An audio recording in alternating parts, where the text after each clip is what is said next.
안녕하십니까. 2021년 4월 25일 최병무의 팩트 시작하겠습니다. 교통방송의 뉴스 진행자죠. 김어준 씨 문제 훨씬 더 커지고 있습니다. 왜 그러냐면 유력 정치인들이 이 문제에 대해서 논평을 하기 시작했고, 거기에 이 사람 저 사람 또 언론 뉴스가 집중이 되고 있기 때문입니다. 근데 뭐가 상당히 잘못 가고 있는 것 아닌가 싶은 생각이 듭니다. 옹호하는 사람이든 비판하는 사람이든 팩트의 문제를 왜곡하거나 또는 자기의 주관적 논평을 첨가해서 얘기를 하는 바람에 지금 이게 도대체 뭐지? 하는 그냥 논란의 중심으로 되고 있는데, 무엇이 어떻게 돼 있는지 우선 어제 보면 홍준표 무소속 의원이 이 문제에 가세를 했는데 뭐라고 얘기했냐면 이렇게 얘기했습니다. B급 언론인으로서 김어준 씨를 B급 언론인이라고 표현을 한 거죠.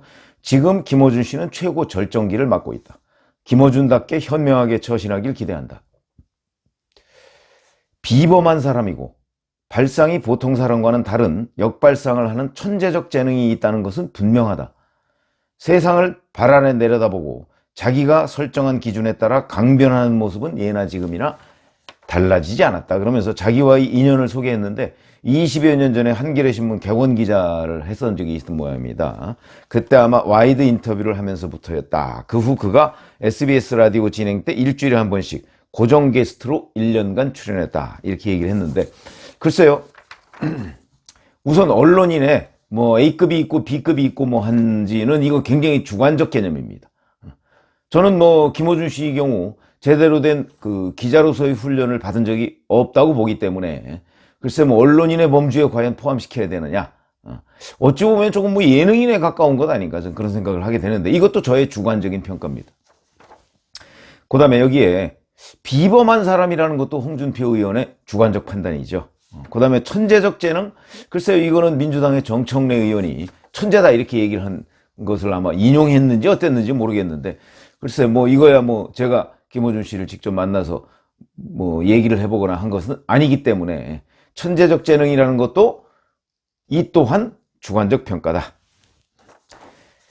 자, 이렇게 말씀을 드릴 수 있고, 자, 여기에 또 추미애 전 법무부 장관까지 가세했습니다. 4.7 보궐선거 때 민주당이 참패한 뒤에 거의 페이스북 활동을 접었던 추미애 전 장관이 이제 다시 또 김어준 씨 문제로 이 전국 돌아가는데 아마 개입을 하려고 하는 모양인데, 이렇게 되어 있습니다. 거의 모든 언론이 재벌, 자본, 검찰, 정치 권력 등 기득권 세력과 한편이 된 상황이다. 이런 가운데 주인인 시민을 위한 방송, 팩트에 기반한 방송, 시민의 알 권리를 존중하는 방송, 진실을 말하는 방송이 하나라도 있어야 한다. 이게 이제 김어준 씨 방송이라 이런 뜻인 모양입니다. 뉴스 공장이 정치적으로 편향된 것이 아니라 다른 언론들이 언론 상업주의에 너무 빠져 있는 것이 문제. 외눈으로 보도하는 언론들이 시민 외에 눈치 볼 필요가 없이 양눈으로 보도하는 뉴스 공장을 타박하는 것은 잘못이다. 자, 이런 식으로 얘기를 했습니다. 자, 그러면 자, 여기서 팩트 얘기를 지금 추미애 전 법무부 장관이 했으니까 정말 팩트가 뭐냐? 김어준의 뉴스 공장이. 이렇게 보시면 됩니다. 사기 방송통신심의위원회, 이게 보니까 2018년 1월 말에 출범을 했더군요. 그러면 지금 한 3년쯤 지났죠. 여기서 방송통신심의위원회에서는 방송의 객관성 문제를 늘 모니터링합니다. 물론 여기에 이제 시민단체 등이 뭐 모니터링한 거를 자료 제공을 하면 그걸 기반으로 하는 경우도 있고 뭐 하긴 하는데, 모니터링 하는데, 이 사기 방송심의위원회가 출범한 이래 법정 제재를 무려 6번 받은 유일한 프로그램입니다.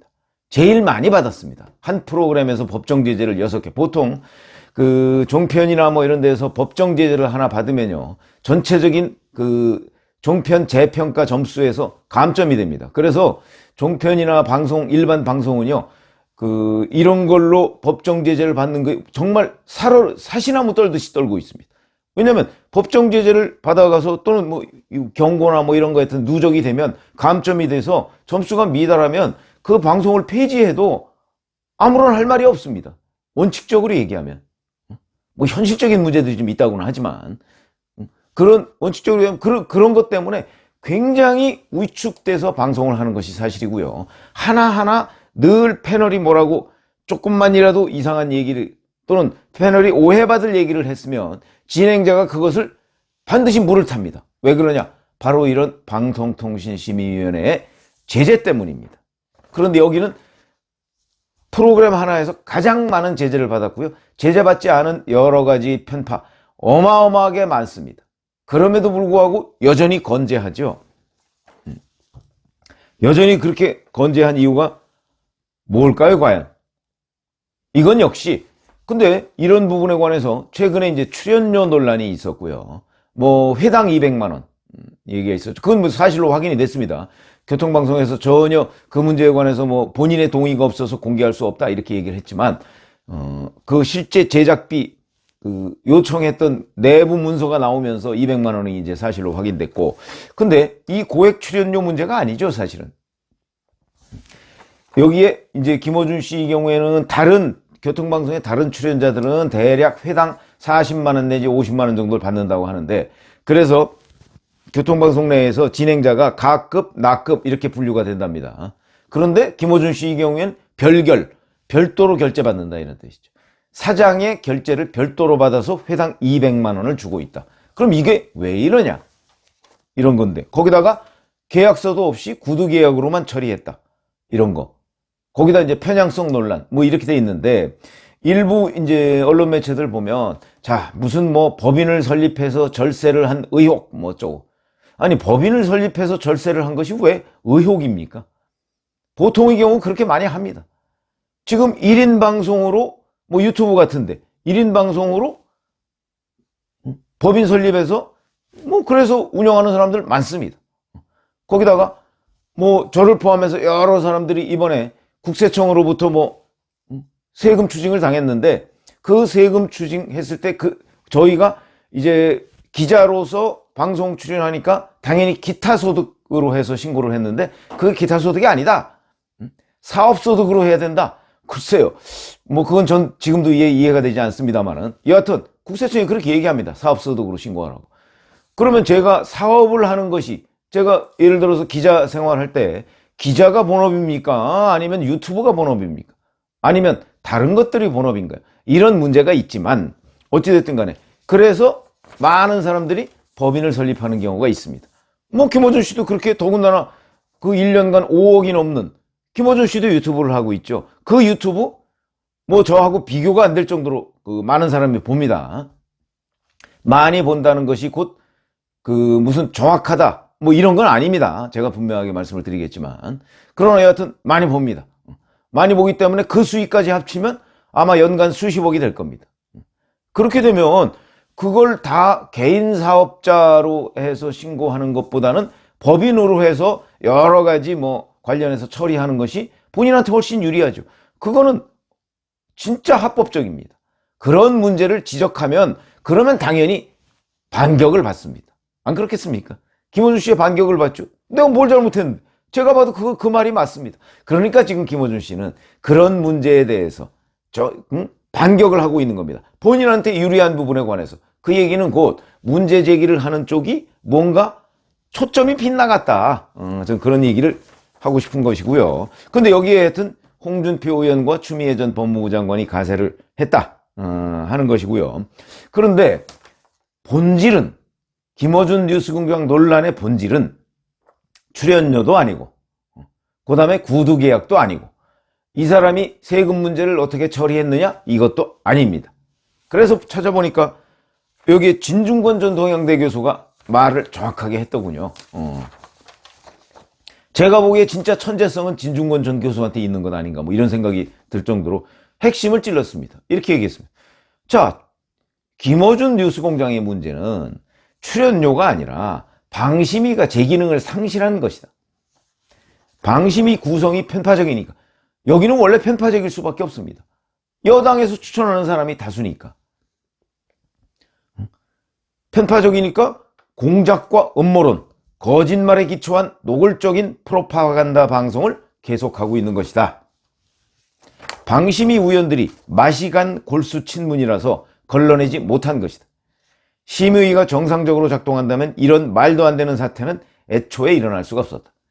이 얘기가 정확한 표현입니다. 무슨 얘기냐면 근데 뭐 저는 조금 다른 견해를 밝히자면 이 심의위는 원래부터 정상적으로 작동하기는 어렵죠. 왜냐하면 여권 또는 문재인 대통령이나 여권에서 임명한 사람이 다수를 차지하는데 그게 어떻게 정상적으로 작동할 수가 있겠습니까? 그렇다고 해서 문재인 대통령이나 여권이 중립적 인사를 방심위원으로 추천할 것이다 이런 기대를 한다? 이 얼마나 순진한 일입니까? 그러다 보니까 방심위는 원래 편파적이다. 그럼 이 편파성을 적어도 어느 정도 제동을 걸어야 할 사람들은 누구냐? 결국 야당 추천위원이다. 이렇게 얘기를 할 수밖에 없는 거예요. 야당이 제동을 걸어야죠. 숫자로는 부족하지만 숫자로 부족하면 뭐 논리로 싸우든가 아니면 뭐 다른 여러 가지 방법으로 그 문제에 대해서 맞서는 방법 외에 뭐가 있겠습니까? 그런 것이고요. 자, 그러면 추미애 전 법무부 장관이 얘기했던 이른바 뭐 유일하게 알 권리를 존중하는 방송이고 팩트에 기반한 방송이다. 몇 가지 예만 들어보겠습니다. 작년 한 해만 해도 9월 달에 보니까 추미애 전 법무부 장관 아들을 옹호했더군요. 김어준 씨가. 뭐 가려움증만 가지고서도 군대를 안 가는데 아마 이거는 황교안 전 한국당 대표를 얘기하는 것으로 보입니다. 단마진이라는 거. 그거는요. 병무청 규정에 있습니다. 단마진으로 병역 면제 있습니다. 규정에. 이게 팩트입니까? 팩트는 단마진으로 군대에 안 가도록 되어 있습니다. 그게 팩트입니다. 근데 이렇게 조롱하듯이 얘기합니다. 가려움증만 있어도 군대에 안 가는데 무릎 수술로 병원에 가는 것은 당연한 것이다. 이런 식으로 옹호를 합니다. 아니, 무릎을 수술하기 위해서는 당연히 병원에 가야죠. 그런데 이거의 본질이 무엇입니까? 추미애 장관의 아들인 서모 씨가 이런저런 핑계로 해서 탈영을 했다. 그러니까 귀대할 시간에 귀대를 하지 않았다 하는 게 본질입니다. 왜 그 본질 문제를 지적 안 하고 무릎 수술하러 병원 가는 거야? 당연하죠. 그럼 수술을 뭐 집에서 합니까? 이런 식의 상황 호도 있었고요. 그 다음에 가장 최근에는 오세훈 전 서울시장의 뭐 무슨 생태탕집 어쩌고 저쩌고. 그게 생태탕 문제가 본질인가요? 거기 갔느냐 안 갔느냐가 본질인가요? 오세훈 전 서울시장이 부인이 상속받은 그 땅을 정말 투기 목적으로 또는 미공개 정보를 이용해서 거기서 이득을 취했느냐 안 취했느냐가 본질인데 생태탕을 집에 갔느냐 안 갔느냐는 문제 가지고서 무슨 생태탕집 주인 아들 뭐 이런 사람 출연시켜서 뭐 페라가모가 어쩌고 저쩌고 이런 것만 그것도 일방적으로 아니 저는 보도할 수 있다고 봅니다. 그러나 거기에 대한 반론을 얘기해야죠. 반론을 뭐 응하지 않는다? 응하지 않으면 그 기사는 그 반론에 응하지 않았다는 걸 쓰고 거기에 해당하는 다른 거를 해서 균형을 맞춰야 되는데 그것이 전혀 없었다. 또 정경심 조국 전 법무부 장관 부인 정경심 교수 사건이 일어났을 때도 무슨 뭐 동양대 매점 그것도 익명으로 그거 아직도 사실관계 확인 안 됐습니다. 위안부 할머니 이용수 할머니 있죠. 이용수 할머니 문제가 불거지니까 뭐 기자회견을 하니까 그 배후설을 또 주장을 했습니다. 아무런 근거도 없이. 이것 역시 민주당 윤미향 의원을 감싸기 위해 했던 것 아닌가요? 이게 팩트에 기반한 방송인가요? 음모설, 걸핏하면 나오는 음모설인데 음모설은요 원래 팩트에 기반하면 음모설이 나올 수가 없습니다. 그런 점을 보면 추미애 전 장관의 옹호가 참 어이가 없다 이런 생각을 하게 되는데 진중권 전 교수가 얘기했던 대로 바로 그런 문제. 그러면 여기에 과연 진중권 전 교수가 얘기했던 대로 방심위의 문제만 있느냐? 저는 그렇게 생각하지 않습니다. 아까 제가 잠깐 언급했듯이 국민의힘 야당의 문제가 있다 이렇게 생각합니다. 무슨 얘기냐면 국민의힘이 이것을 회당 200만 원 출연료에 초점을 맞춰서 지금 공세를 펴고 있는데 그게 아닙니다.